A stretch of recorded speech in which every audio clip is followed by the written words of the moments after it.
In the past, a common rule of thumb estimated a motor short circuit contribution by multiplying its full load amps by a factor of 4 to 6. This was a simplified approach, assuming a direct proportionality between full load amps and short circuit contribution. However, this assumption doesn't always hold true. The actual short circuit contribution of a motor is influenced by various factors, including its design, operating conditions, and other variables. Therefore, relying on a fixed multiplier like 4 to 6 is now considered inaccurate and unreliable for modern power system analysis. Current engineering practices favor more advanced methods for determining motor short circuit contributions. These methods include sophisticated computer simulations that model the electrical system and motor characteristics in detail. Additionally, empirical data obtained from motor tests can provide valuable insights into a motor's short circuit behavior. These simulations and tests account for the complex interactions within the power system and the motor's specific parameters, leading to a more precise estimation of its short circuit contribution. The statement suggesting that factors of 4 to 6 are commonly accepted lacks support from reputable technical standards or sources. Many experts in power system analysis would disagree with such a generalized claim.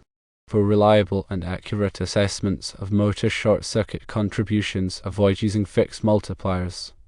Instead, adopt modern methods like computer simulations and utilize empirical test data for greater precision. The short circuit current from a motor decays over time. Initially, it starts with a high magnitude, known as the subtransient current, then it reduces to the transient current, and finally settles at the synchronous current. 4 to 6 times full load amps rule of thumb generally estimates the initial subtransient contribution. However, this approximation doesn't capture the dynamic behavior of the motor during a short circuit event, where the current changes significantly over time. Modern methods, such as simulations, take this decay into account, providing a more realistic representation of the short circuit current. Furthermore, the impedance of the motor windings and the external system impedance play crucial roles in determining the actual short circuit current. The simple multiplier approach neglects these impedance values, which can vary considerably depending on the motor and system configuration. Computer simulations, on the other hand, incorporate these impedances into the calculations, leading to a more accurate result. The type of motor, such as induction or synchronous, also affects its short circuit contribution. Synchronous motors, for example, have a DC field winding that can sustain a short circuit current for a longer duration compared to induction motors. The 4 to 6 times full load amps rule doesn't differentiate between motor types, treating them all the same. This can lead to significant errors in the estimation. In summary, while the 4 to 6 times full load amps rule was a convenient simplification in the past, it is no longer adequate for modern power system analysis. The complexity of motor behavior and the availability of more accurate methods necessitate a more sophisticated approach. Computer simulations, empirical data, and consideration of motor parameters and system impedances are essential for obtaining reliable estimates of motor short circuit contributions. Accurate short circuit calculations are crucial for selecting appropriate protective devices, such as circuit breakers and fuses, to ensure the safety and reliability of the electrical system. Overestimating or underestimating the short circuit current can lead to inadequate protection, potentially causing equipment damage or system failure. Therefore, it is imperative to use the most accurate methods available for determining motor short circuit contributions.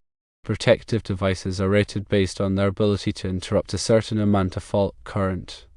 If the actual fault current exceeds the device's rating, it may fail to clear the fault, resulting in a prolonged outage and potential hazards.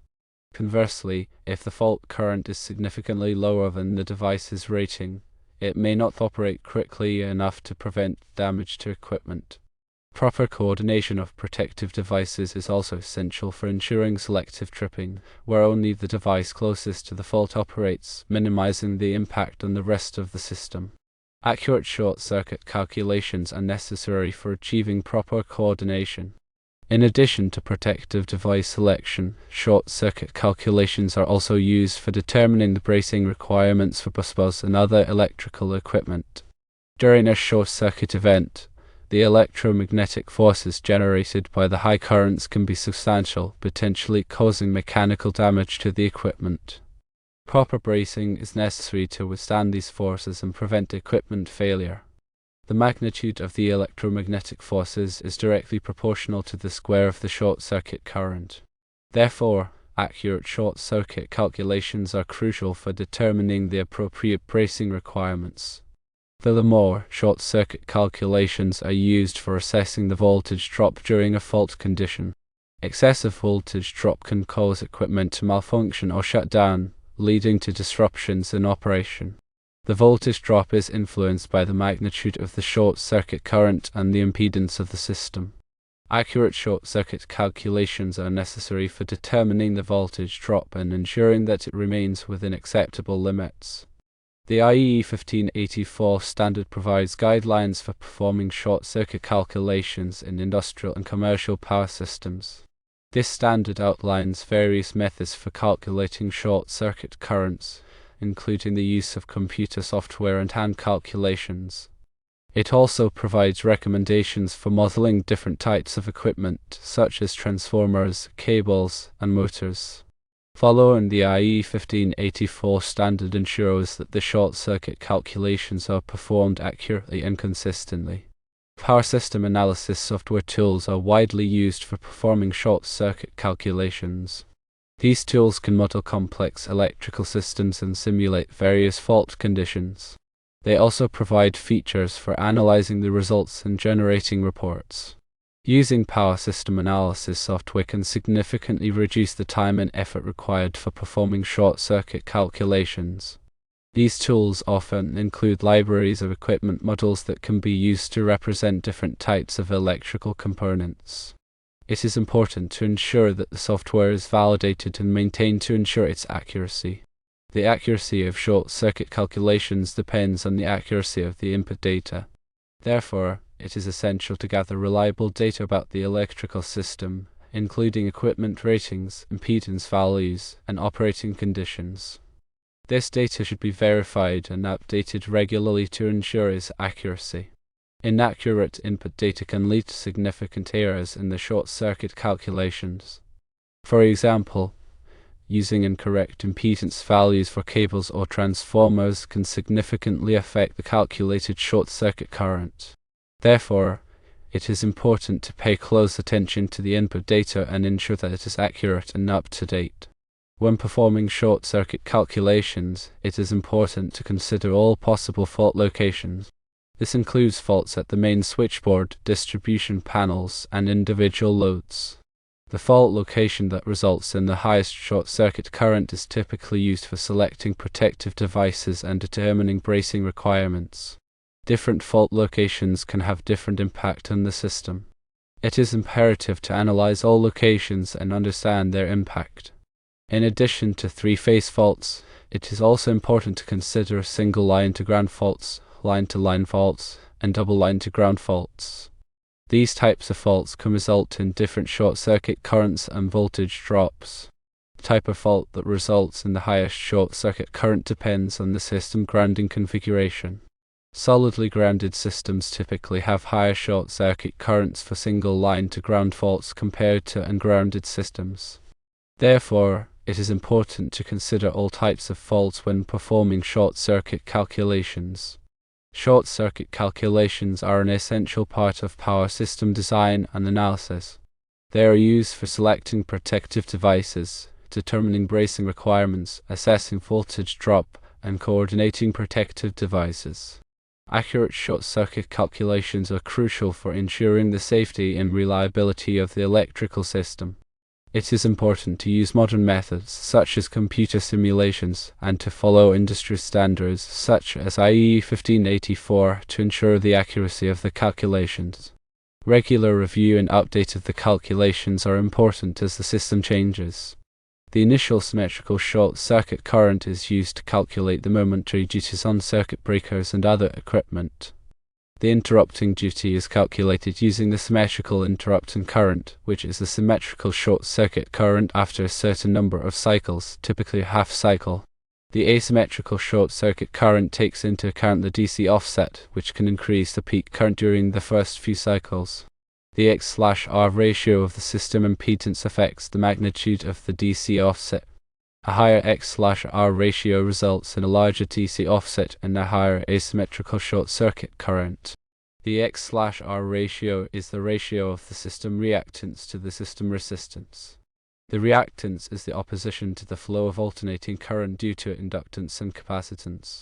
The resistance is the opposition to the flow of current due to the material of the conductors. The system impedance is the total opposition to the flow of current in the system. It is the vector sum of the reactance and the resistance. The system impedance is used to calculate the short-circuit current. The lower the system impedance, the higher the short-circuit current. The system impedance is affected by the impedance of the transformers, cables, generators, and motors in the system. The impedance of these components is typically expressed as a percentage or per unit value. The percentage impedance is the voltage drop across the component at its rated current, expressed as a percentage of the rated voltage. The per unit impedance is the impedance of the component divided by a base impedance. The base impedance is typically calculated based on the system voltage and power rating. The short-circuit mVA is the product of the short-circuit current, the system voltage, and a factor of 1.732 for three-phase systems. The short-circuit mVA is a measure of the severity of the short-circuit fault. A higher short-circuit mVA indicates a more severe fault. The available fault current should be less than the equipment short-circuit current rating. The short-circuit current rating is the maximum short-circuit current that the equipment can safely withstand. If the available fault current exceeds the equipment short-circuit current rating, the equipment may be damaged or fail during a short-circuit fault. Therefore, it is important to select equipment with a short-circuit current rating that is greater than the available fault current. The motor contribution to the short-circuit current depends on the size and type of the motor, as well as the motor's impedance and operating conditions. Large motors typically contribute more to the short-circuit current than small motors. Synchronous motors contribute more to the short-circuit current than induction motors. Motors that are operating at full load contribute more to the short-circuit current than motors that are operating at no load. The motor contribution to the short-circuit current should be taken into account when calculating the available fault current. The motor contribution to the short-circuit current can be calculated using the motor's subtransient reactance.